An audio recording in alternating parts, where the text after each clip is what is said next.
Morning mga palangga. Luto tayo ng saging. Iprito ko yung saging. Ayan.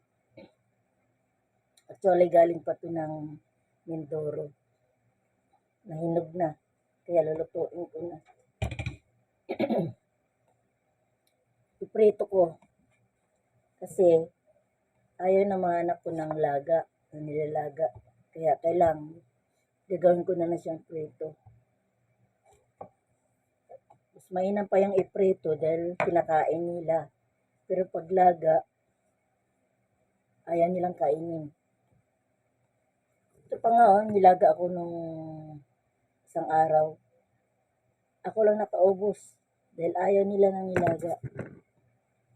Ganon sila kalupit.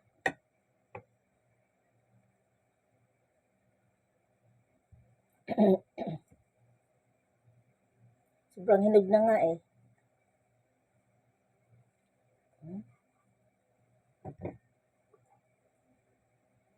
Kailangan iprito na lang natin para makain nila. Almusal nila mga palangga. Kasi masasayang lang eh. Yan nila kinakain. E di gawa natin ng paraan para kainin nila, no?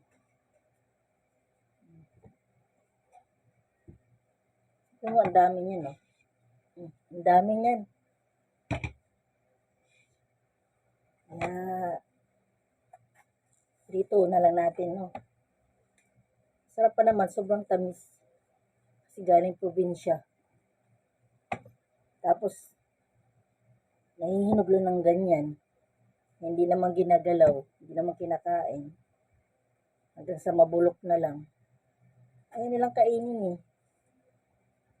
Magtitira ako ng konti para sahog ko sa nilaga. Lalaga ako ng pata.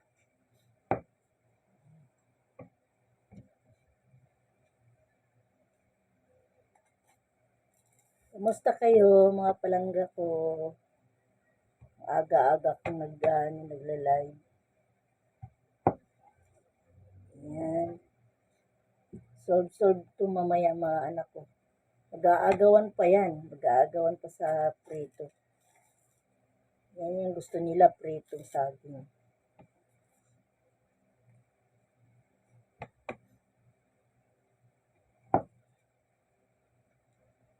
Ayan.